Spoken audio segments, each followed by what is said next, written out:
It gives us great honor at this time to welcome today's commencement speaker, the 52nd Governor of the great state of Indiana, the Honorable Mike Braun.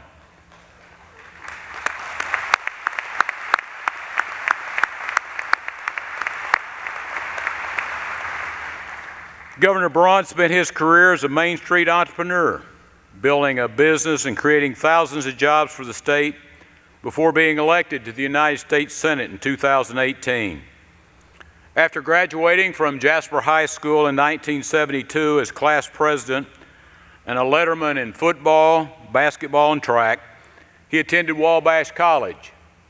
At Wabash, he graduated summa cum laude with a degree in economics and as a student body president.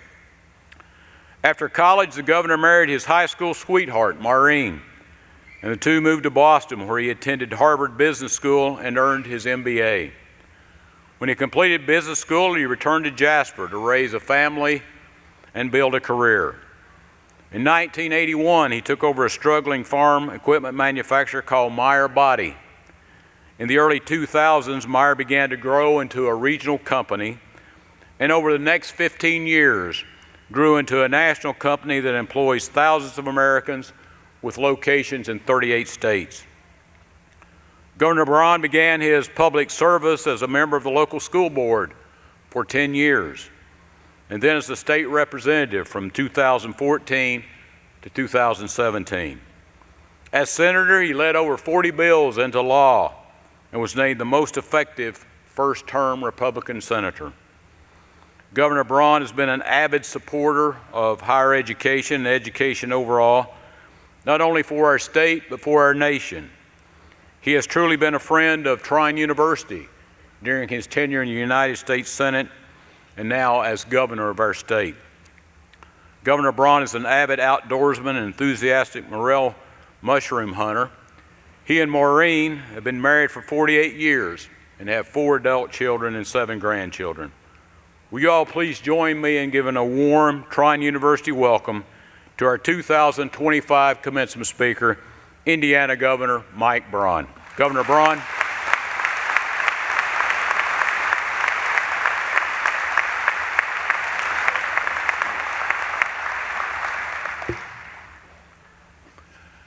What a pleasure to be here today, and I'm going to distill this into three things. You're all lucky you made the choice to come to a place like Trine. I've been mostly an entrepreneur my entire life, and it comes in handy when you wanted to get into that next dimension of public service. But the more I've gotten to know Trine University, it does what you need to do in the educational world that you need to do successfully in the entrepreneurial world. And that is listen to your customers, parents, and students, and make sure you give them a good product. And when you can sport stats like your graduation rate and your placement rate, and the fact that you're outmaneuvering almost all of your competitors to where you've grown along the way, thank your lucky stars that you're sitting where you are this evening. I'm here to give you a few words of wisdom, hopefully, about what happens from this point on. I want you to keep these themes in mind, because they are the ones that have driven me, and I didn't really know it in many cases until later in life. Faith, family, and community. That's kind of the context of life, depending on however you've navigated through it. It's the foundation for what occurs next. And then you always get asked, once you have a successful business, or you become a politician, get into government service, and you do it in a way that is not normal, how did you do it? And when I thought about what were the dynamics that were most important, that I had to learn a lot along the way, it would have been choices you make in life. Let's call it the forks in the road. I mean, it's binary. You either go this way or that way, and it's consequential because if you don't get that right, you end up in a cul-de-sac of life. You can get out of them, but you know what they are. You're circling around and then hopefully getting back on track. Probably the thing more difficult than even picking the right fork in the road is adapting to change along the way. It's easy to get in a groove of where things are working, but I can tell you, even the best things, and I'm relating this mostly to my business career, and it's got the analog of once you get into government service as well, things change. And so many people get sidetracked there because it's not what they're used to. Well, get used to it. You're off to a great start, but you're going to have those forks in the road. Things are going to change. You've got to adapt. And to me, this third thing to think about is the most significant. And this is maybe hardwired into you, or either you'll need to learn it. And I think it's more important than the other two. What is your comfort with risk? Well, most people don't want to talk about risk. If you even go back to faith, it's all through the Bible. The good Lord wants you to stick your neck out. He doesn't want you to get comfortable. He wants you to embrace life fully. And you see it in so many instances when you read it, and you're going to run into it in life. How you get comfortable with it when it's something inherently uncomfortable about it because it involves uncertainty. Now, it's always, for me, been easy to appreciate what the teacher says abstractly, but how do you put some meat on the bones or make it concrete? Well, this is going to be easy because I didn't appreciate my faith or my family, community probably as well, until I thought I wanted to maybe go somewhere else. Well, for me, that was never having been out of Indiana before. It was when I went to Wabash College back in '72 with 4 classmates. By the way, it was one of 3 all-male schools back then. I never imagined I'd do that, but I did. Now it's one of 2, and I was dead set that I wanted to become a doctor, ideally a surgeon, biology major. Here's the part about change. Well, I liked it. At the end of the first year, I thought I better figure out how long it's going to take post-undergraduate. Well, that was 9 years. I was already so anxious to hit the ground doing something. I didn't have 9 years of further education in me. Anyone pursuing that path, it's admirable because it's going to take a lot of work, a lot of commitment, and it's in a system that needs to be fixed. One of the biggest things I'm working on as your governor. So, changed to political science. Wanted to be a lawyer. Well, that was a fee-based income, thought about it, figured I'd enjoy it. Was going to Vanderbilt on a JD MBA, 4 years. 4 years seemed like too much time for further education. So I opted to go to business school. Made the right decision. Get out to Boston, thought I had my mind set again. Highest paying job was, if you were good at numbers, go to Wall Street. $100,000 a year. I didn't think there was any kind of pay that you could get like that after your education. I remember the day when I called my dad, who paid for that Wabash education and there. They were both expensive. I said, Dad, you got a change of plans. Well, you weren't trading up. And he was very gracious. And he said, well, what do you got on your mind, son? I said, well, we're moving back home. Probably could have been the most disappointing thing a parent could have heard back then, because the whole point was to go away, spread your wings, and maybe consider doing that later in life. Forks in the road.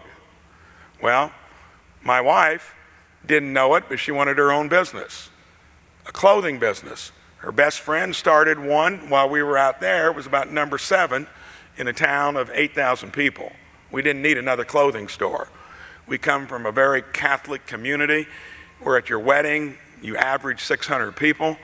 You need a U-Haul to haul your wedding presents home. One little lady in our downtown, Georgia Lee, owned the gift shop. And she sized up the market and said, well, I think since there's 6 clothing stores, maybe try a gift store. I said, well, talk to Georgia Lee. She's 81 years old. She's surely wanting somebody to buy her business. It's what I love about life. You get humbled all the time. Georgia Lee said to my wife, well, Maureen, what would give you the idea that I want to sell my business?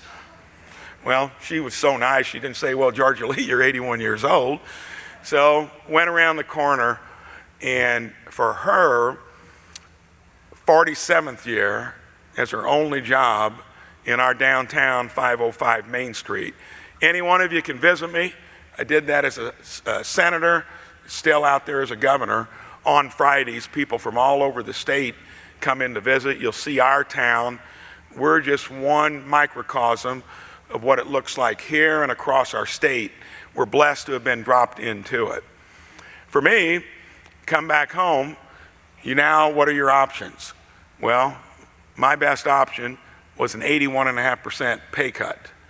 And I was lucky to get that job because we didn't have a lot of them in a town of 8,000. The guy wanted me to stick around and run the kitchen cabinet company. Well, they were $27 million in sales then. I'll never forget. Hometown boy with a good education, you stick around, and he emphasized 10 to 15 years you might run this place. I listened politely, had no other options, took that kind of pay cut starting in life, maybe wondering, are you making the right decision? Well, that's where you got to make sure that all the other things that ground you keep you going in the right direction, picking the right fork in the road. Well, lasted 3 years there because, remember, I went to business school, I was wanting to hit the pavement doing something, got the first opportunity at doing something in the real world. A wobbly little business that was circling the drain soon after I got there due to the farm crisis and inflation back in the early 80s. Stuck with it.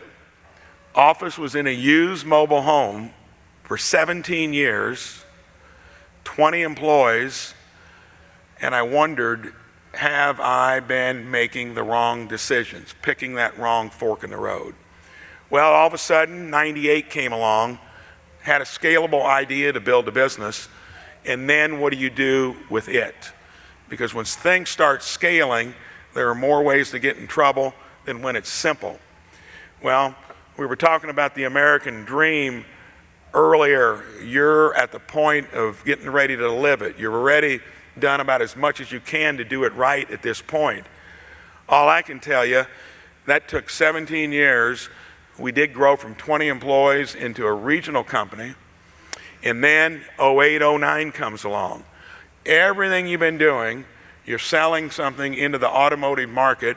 Everything you own was a piece of commercial real estate, and that was the commercial real estate and automotive recession. Worst since the Depression. So many things are going to come along and try to derail it, and that means you've got to be founded so well on the principles of life that you know that make sense.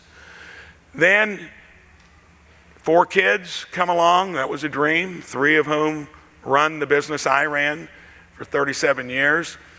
And are you going to do that into the horizon, or are you going to do something else? Well, that's when life interrupted again, and it started back in 04 when my wife got the call to be on our local school board. It was in a rural township or district. You had to be careful. If you said yes, you were on the board because they were recruiting you to be on it. And she definitely said, I can't do it. Maybe my husband would be interested. Be careful what you offer up for your spouse someday. Well, I did it, and that was from 04 to 14. And then our local state representative called me to see if I want to fill his seat when he wanted to run for Senate. 2 doors that I were not seeking to go through, and I did. And when I did it, it put a new set of challenges in front of you. And most people would say you need to have your head examined when you're leaving a life in your hometown. You've done what you wanted to do career-wise. Had 2 sons that started back in '05, were doing great in the business. I didn't want to hover over them. And the hardest thing I ever did after serving those 3 or 4 years in the State House was thinking that you could actually go to the big house. Well, that's the hardest journey that had all kinds of pitfalls associated with it. And I declared to do that in August of '17.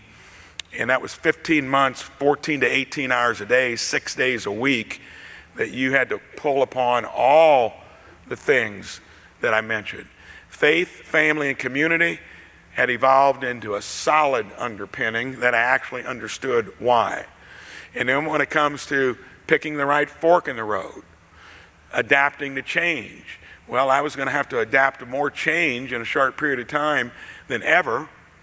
And then, are you sizing up the risk of doing it? Most would have said that's a fool's errand. That's too risky.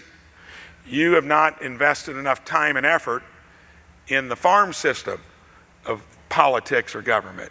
I didn't believe in the farm system because I didn't think they were doing a very good job for us. I noticed what happened in 2016 when a guy that said he was going to run for president came down an escalator, and I didn't think that was ever going to work out. Well, he took out 15 so-called establishment politicians. We're still seeing that play out in front of us now. So there again, hard work, good business plan, knowing how to take everything you had learned up to that point and parlay it into something successful. Well, I'm living that dream out now. Why do you then decide you don't want to be a senator anymore? I believe in term limits. I believe in a balanced budget amendment. I believe that we should self-impose ourselves with those limitations like the founders would have done had they ever realized what we were going to evolve into. So, I wasn't going to do it more than 2 terms. I viewed that there was more opportunity, and that was the entrepreneur in me that I learned over all those years. Picture I'm trying to paint is life is an uncertain journey, full of choices, forks in the road, loaded with change that makes you think differently at least every 3 to 5 years, and then getting comfortable with it by knowing that life is filled with risk. If you don't embrace that, I think you could be disappointed in that broad band of mediocrity, which I don't think any of us want to end up when you're in the fall and winter stages of your life. You've already said that you're not going to do that, you're here. And then never forget that you're here primarily because of your faith, your family, and your community. And if you remember just a little bit of that, that's the best I can do for you today. Thanks for having me. Appreciate it.